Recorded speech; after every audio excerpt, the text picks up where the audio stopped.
It's Super Bowl week, so we're going with a Super Bowl theme. Kansas City Chiefs. And Bob Costas, Rob, obviously a legend in broadcasting and sports. He said recently, Rob, I believe it was sometime last week, that the Kansas City Chiefs have surpassed the Dallas Cowboys as America's team. What are your thoughts on that? Okay. Full disclosure, Bob Costas is going to be addressing my baseball writing class at USC on February 26th, so I'm not ripping Bob Costas. No, I'm just kidding. Come on. It's true that he is going to do that. But Bob is incorrect because it ain't about winning that makes you America's team. That's not what the moniker is. It really isn't. And that's where people get confused when they think about the Dallas Cowboys. That's not what it is. The Dallas Cowboys, it was bigger than that. And for the Cowboys, there's just as many people who want to see them lose. Like they move the needle either way, Chris, the Dallas Cowboys. People want to watch the Dallas Cowboys and see them lose. Other people want to watch the Dallas Cowboys to see them win. That's what made them America's team. It wasn't about winning. They were America's team before they had the dynasty. They always were that team that people focused in on. Really, yes, kind of when they became that. And they remember the announcer, I can't remember who it was, that dubbed them that. But, Chris, and am I wrong about that? This isn't a new phenomenon. This isn't about the Troy Aikman Dallas Cowboys when they became a dynasty. 3 out of 4. They've always been, way before Jerry Jones bought them. It ain't about Jerry Jones. It ain't about this some newfangled thing. This is, people have always got worked up over the Cowboys in a good way and in a negative way. And that's what made them America's team. Yeah, I think what made them America's team, Rob, in the 70s is when they became that. I think there was a combination. One, they were good. They did win some Super Bowls in the 70s.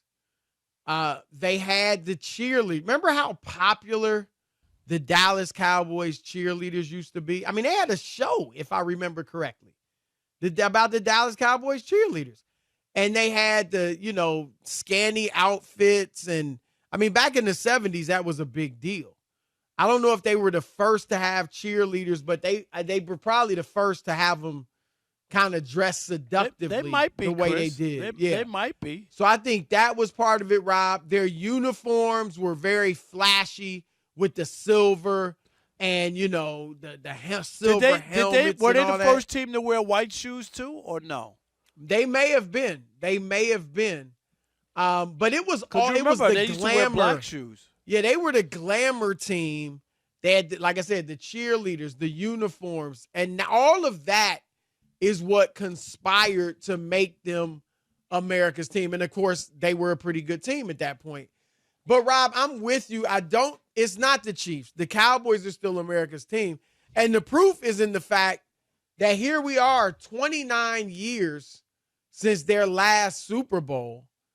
And on every talk show, sports talk radio, sports talk television, the Cowboys are still talked about as much as anybody. Yep. Even though they haven't been winning, Rob.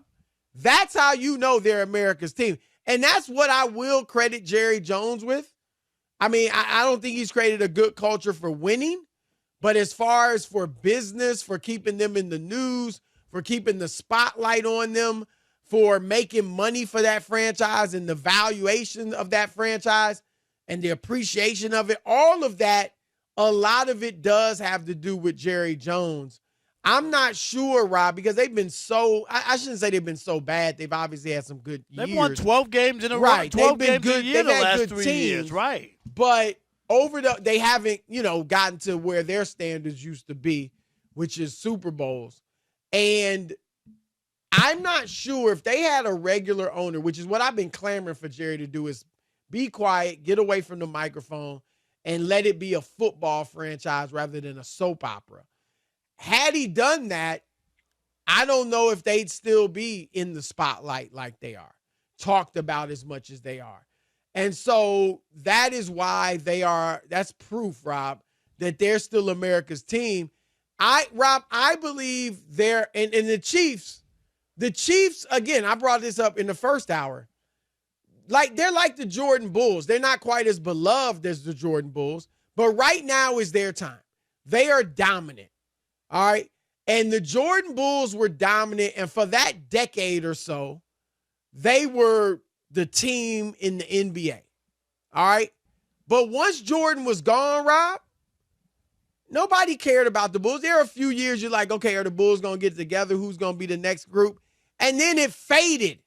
And nobody really cares about the Bulls anymore outside of Chicago. And this is years ago 100%. when people stopped caring, right? The Chiefs, when Patrick Mahomes is gone and they are no longer competing for Super Bowls every year, nobody's going to care about the Chiefs. We're not going to be. It's just like the Patriots now. Right. Nobody cares about the Patriots anymore. Just like that, and the Chiefs hadn't won in 50 years, Chris, before he showed up. Let's not get crazy. And the same thing. They might lose on Sunday, and then the conversation might not be all Chiefs. Like, I get what Bob is trying to say as far as, where they are and the consciousness of the NFL and people going crazy. Oh, my God, they're going to the Super Bowl again and that. But to say they're America's team, I just don't think it's based on somebody winning. That's not where you get dubbed America's team. Not just because you went. Well, Rob, I've said this. My favorite team, and I was I'll give you a perfect. Oh, go ahead. You couldn't be a bigger Steelers fan than I was as a kid. And I never lived in Pittsburgh. I actually lived in Cincinnati when I became a Steelers fan. Which is crazy, right? Right. My dad was one. My dad became a Steelers fan. He grew up in Cincinnati, but he became a Steelers fan because they had Joe Gilliam, the quarterback, who was battling Terry Bradshaw to start, right? And so he became a Steelers fan. And so I'm a little kid. My dad loves him. I'm going to love him. And so, but Rob, the Steelers were better than the Cowboys in the 70s. Steelers arguably had the greatest dynasty ever. That 6 years when they won 4 Super Bowls in 6 years. Obviously, it wasn't as long as the Patriots if you call that 1, but if you call it 2, I'd say the Steelers had the best ever. But they never were America's team, Rob. Right? Right. Now, even though they were dominant, they weren't. And they have fans in different parts of the country. They had the Steel Curtain, all that. But they weren't America's team. It was the Cowboys. Yep. And last year, the Cowboys were featured in 18 of the top 100 TV broadcasts, right, or broadcasts, the most in the NFL. The Chiefs, Chris, were in 16. And 3 of the top 6 selling jerseys at NFLshop.com were Cowboys, Micah, Lamb, and Dak. That just tells you, and I'll give you another example, Chris. You might remember this. At one point, the Atlanta Braves had a hold over America when cable first came out. Do you remember? Right. On the Superstation on TBS. They were on every night. The Braves were on every night. Yep. People watched that Braves team. It wasn't the Yankees. Everybody in the country who didn't have, Chris, when they got cable, the Braves were the only team that was on every single night, and they became like a fan favorite around the country. The Braves. But do you think? I don't think they became America's team. No. But I'm just saying. But they got a fan base, right?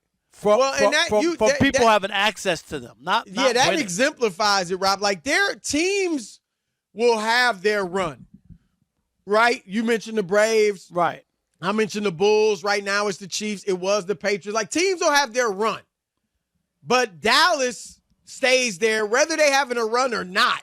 They're just there. They're there. And, Rob, I believe there are 3 America's teams, and they are Dallas is probably the biggest, but I think one in each sport. Let me know what you think about this. It's the Cowboys in football. It's the Yankees in baseball. No doubt about it. Even though they haven't won since 2009. Don't kid yourself. Right. It's the Yankees. And I would say it's the Lakers in the NBA. Over Boston.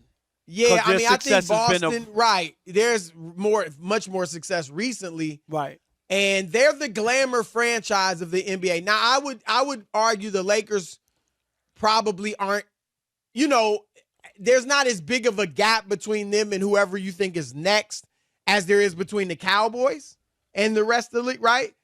But I still think they would be America's team, where you've got fans all over the country, kids that have no connection to the Lakers or the Yankees or the Cowboys, living in Idaho, living in Florida, wherever. Right. But that's their team, right? And I think those are the three glamour franchises and America's teams in each league. I don't disagree.